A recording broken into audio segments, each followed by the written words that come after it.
भारत के पश्चिमी भाग की सबसे बड़ी नदी यहाँ संगमरमर के चट्टानों के बीच से होकर गुजरती है और वो जिस घाटी का निर्माण करती है वहाँ देश के सबसे पहले डायनासोर का फॉसिल खोजा गया था विलियम एच स्लीमन द्वारा 1828 में।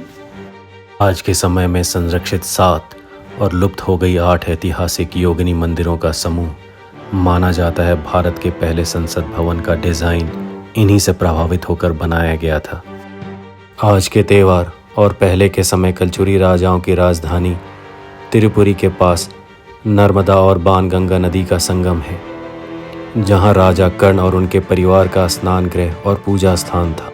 साथ ही है ऐतिहासिक पंचमढ़ा मंदिर, जिनका निर्माण सैकड़ों साल पहले गोंड राजाओं द्वारा किया गया था और जिनकी रूपरेखा और स्वरूप अमरकंटक के पंचमढ़ा मंदिरों जैसा ही है। यह सब है मौजूद जबलपुर के पास भेड़ा घाट नर्मदा वैली में, जो कि एक ऐतिहासिक और एक प्रागैतिहासिक धरोहर है। जबलपुर मध्य प्रदेश का एक महत्वपूर्ण शहर है, जो कि नर्मदा नदी के किनारे बसा हुआ है। शहर से लगभग 20 किलोमीटर की दूरी पर है भेड़ा घाट गांव, जो कि एक भौगोलिक और ऐतिहासिक स्थान पर बसा हुआ है। इस स्थान पर नर्मदा नदी संगमरमर के पहाड़ों को काटकर एक गॉर्ज या कह लें घाटी का निर्माण करती है, जिसकी लंबाई लगभग 8 किलोमीटर है। इस घाटी का निर्माण लाखों करोड़ों साल के प्रोसेस के तहत हुआ होगा।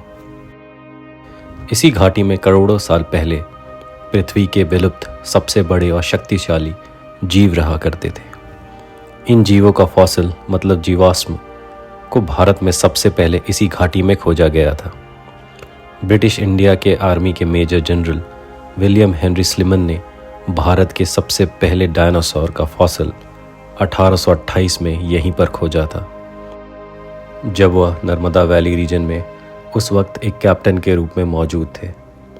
उन्हें इसी घाटी में कुछ ब्लास्टिक रॉक फॉर्मेशन दिखाई दिए, जिन्हें खोदने के बाद उन्हें इन फॉसिल्स की प्राप्ति हुई। इन फॉसिल को पहले लंदन म्यूजियम और बाद में कैलकाटा म्यूजियम में रखा गया। इस फॉसिल को भारत में खोजा गया था, इसीलिए इस डायनासोर की स्पीशीज को भारत के नाम पर टाइटनोसॉरस इंडिका रखा गया। भेड़ा घाट और लमेटा घाट के बीच बने इस भौगोलिक दृष्टि से बहुत ही महत्वपूर्ण घाटी को यूनेस्को वर्ल्ड हेरिटेज साइट घोषित करने का प्रयास किया जा रहा है, ताकि इसके संरक्षण में मदद मिल सके।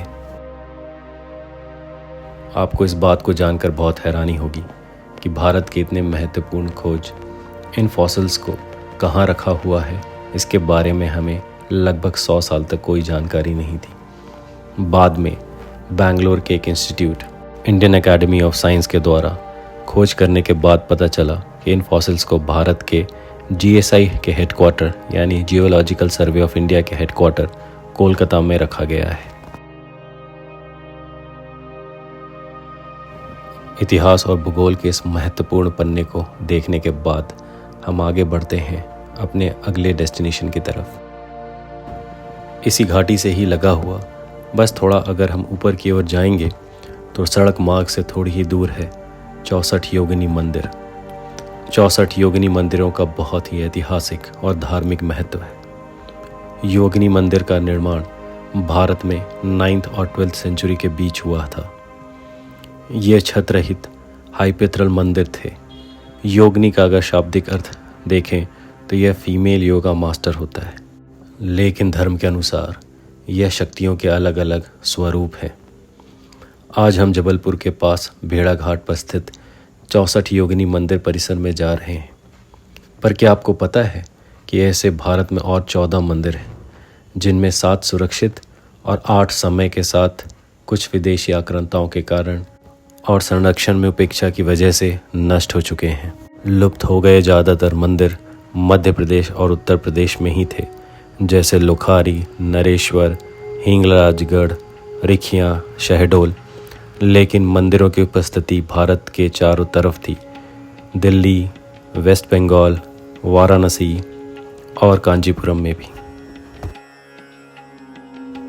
मध्य प्रदेश के मोरैना में मितौली योगिनी मंदिर का डिज़ाइन बहुत ही मनभावन है और कहा जाता है कि इसी से प्रभावित होकर सन 1921 में एडविन लुटियंस और हर्बर्ट बेकर ने हमारे देश के पहले संसद भवन का डिज़ाइन तैयार किया था।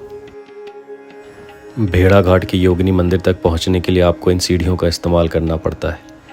यह 10वीं शताब्दी का मंदिर अभी मौजूद सारे योगिनी मंदिरों में सबसे बड़ा है। इसका आकार गोलाकार है और इसका बाहरी व्यास 130 फीट 9 इंचेस और अंदरूनी व्यास 116 फीट 2 इंचेस है। यहाँ पर 81 पिलर्स मौजूद हैं। मंदिर के सरकमफेरेंस पे मौजूद मूर्तियों के ओरिएंटेशन के 2 प्रकार हैं। कुछ खड़ी हुई हैं और कुछ बैठी हुई मुद्रा में हैं। इस गोलाकार मंदिर में 81 प्रतिमाएं हैं, जिनमें 8 अष्टशक्ति को रिप्रेजेंट करती हैं। 3 हैं नदियों का स्वरूप, गंगा, यमुना और सरस्वती। 4 देवियों के अलग अलग स्वरूप हैं, जिनमें एक माँ काली का है। 2 मूर्तियाँ देवताओं की हैं, जिसमें एक शिव जी और दूसरे गणेश जी का है। इसके अलावा 64 योगिनी हैं। 2 एंट्रेंस की जगह है, जिसके लिए 3 बराबर की जगह छोड़ी गई हैं। यह गोला आकार 84 समान भागों में बांटा गया है। हमारे मंदिर पूजा के स्थल तो होते ही हैं, पर कुछ मंदिरों में किसी विशेष परिस्थिति में पूजा करने को शुभ माना गया है। माना जाता है कि शिवाय पंथ को मानने वाले राजा शायद युद्ध से पहले यहाँ प्रार्थना करते थे और इस जगह पर शक्ति के स्वरूप की मौजूदगी के कारण उन्हें शक्ति का आशीर्वाद मिलता था। एक धारणा यह भी है कि इस स्थान पर तंत्र विद्या का ज्ञान हासिल किया जाता था। ज़्यादातर योगिनी मंदिरों का आकार गोलाकार होता है, जो एक तरीके से पृथ्वी को रिप्रेजेंट करता है। आदिकाल से भारत के गणितज्ञ स्पेस साइंस में बहुत ही एडवांस नॉलेज लेके आते हैं और हमारे कई वेदों में इसका वर्णन भी किया गया है। माना जाता है कि अपने कैलकुलेशन क्षमता का इस्तेमाल करते हुए कई स्पेस रिलेटेड एक्टिविटीज़ का प्रेडिक्शन किया होगा, जिन्हें शायद उस समय तंत्र विद्या के नाम से जाना जाता होगा। फादर ऑफ इंडियन आर्कियोलॉजी कहलाने वाले अलेक्जेंडर कनिंघम ने अपने 1874 के आर्कियोलॉजिकल सर्वे रिपोर्ट में इस जगह का विवरण बहुत ही डिटेल्स में किया है। उनकी किताब में उन्होंने यहाँ पर उपस्थित 64 योगिनी का नाम भी बताया है, जो कि यहाँ पर शिलालेख पर आकृत किए गए थे। पर उनकी सर्वे रिपोर्ट में उन्होंने ये भी जिक्र किया है कि ऐसा कोई ज़रूरी नहीं कि सारे 64 योगिनी मंदिरों में जो योगिनी के नाम हैं वह एक ही जैसे हों। अलग अलग जगह पे अलग अलग भाषा और अलग अलग तरीके से उनका नामकरण किया गया है, लेकिन अगर हम बनावट और ओवरऑल साज सज्जा को देखें तो लगभग एक प्रकार का ही है।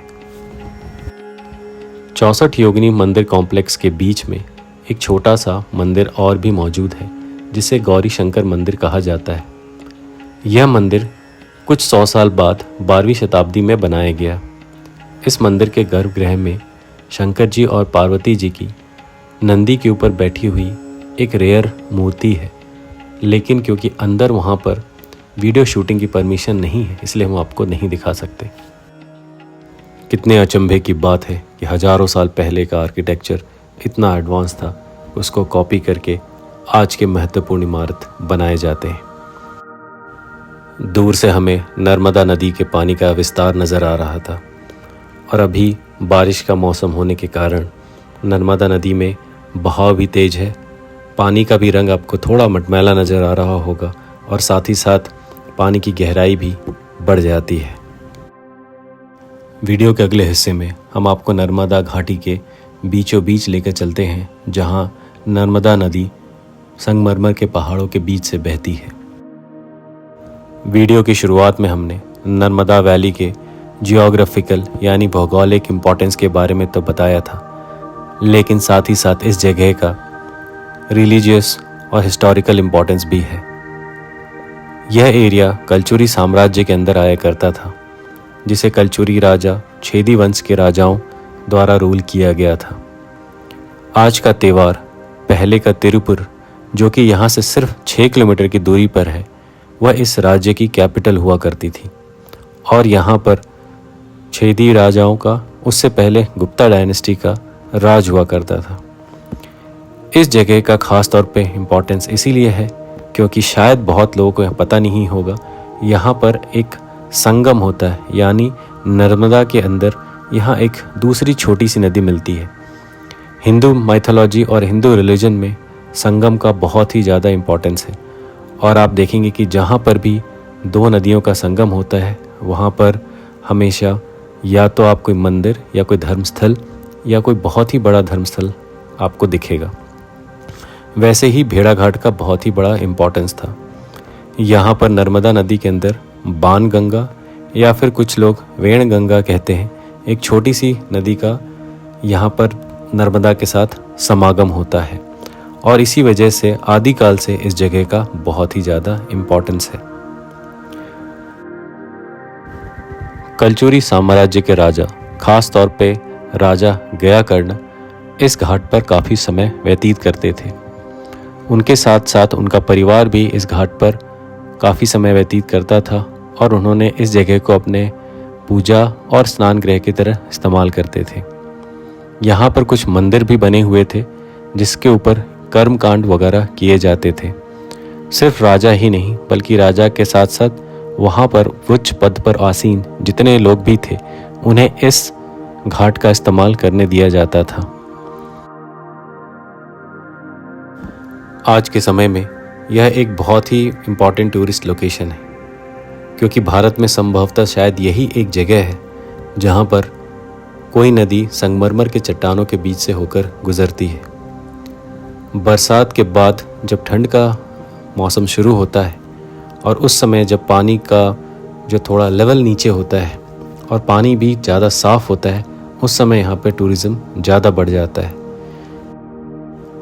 पूर्णिमा की रात जब चांद पूरी तरीके से आकाश में होता है तब उसकी रोशनी के बीच ये पूरी की पूरी जगह एक तरीके से सफ़ेद चादर में नहाई हुई सी दिखती है और उस समय इन घाटियों के बीच से नौका विहार करने का एक अलग ही आनंद होता है।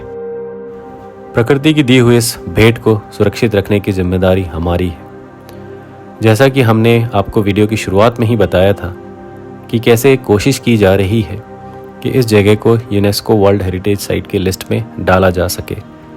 रिसर्च के दौरान हमने देखा कि शायद 2021 में इसकी कोशिश की शुरुआत की गई थी, हालांकि अभी भी ये उस लिस्ट में शुमार नहीं है। यूनेस्को वर्ल्ड हेरिटेज साइट की लिस्ट में आने के बहुत फ़ायदे होते हैं। एक तो फ़ंड की अवेलेबिलिटी होती है जिसकी वजह से इस जगह का रख रखाव किया जा सकता है। साथ ही साथ उसके कुछ नियम और कायदे होते हैं जिसकी वजह से आसपास का इंक्रोचमेंट पॉसिबल नहीं होता है। तो अगर इस जगह के आसपास भी मान लीजिए कुछ इलीगल माइनिंग वैसा कुछ हो रहा होगा तो वो शायद बंद हो जाएगा।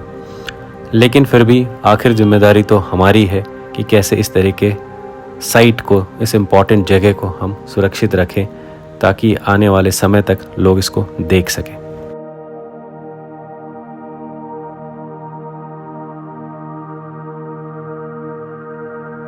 खैर चलिए, अब हम इस वीडियो के आखिरी सेक्शन की ओर बढ़ते हैं और आपको लेकर चलते हैं पंचमठा मंदिर की ओर। पंचमठा मंदिर एक 5 मंदिरों का समूह होता है और एक छोटा सा मंदिर होता है। अगर आप हमें फॉलो कर रहे होंगे तो आपने हमारा अमरकंटक का वीडियो देखा होगा और अगर अभी तक नहीं देखा है तो प्लीज़ उसको देखिए। वहाँ पर हमने आपको अमरकंटक के पंचमठा मंदिर को भी दिखाया है। पंचमठा मंदिर गौड़ राजाओं द्वारा बनाया गया है जिनका वर्णन पुस्तकों में या तो 9th to 12th सेंचुरी के बीच या कुछ जगहों पर उनको 15th से 16th सेंचुरी के बीच में भी कहा गया है, जहाँ पर इन मंदिरों का निर्माण हुआ है।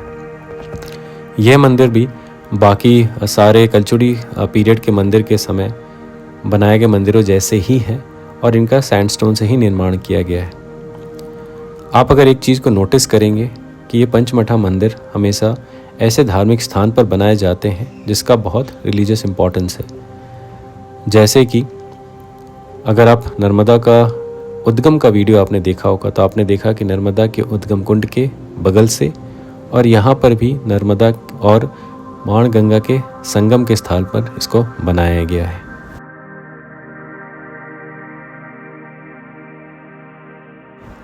ऐसे ही खूबसूरत और एडवेंचरस जगह और उनकी रोचक जानकारी और इतिहास को लेकर हम फिर उपस्थित होंगे।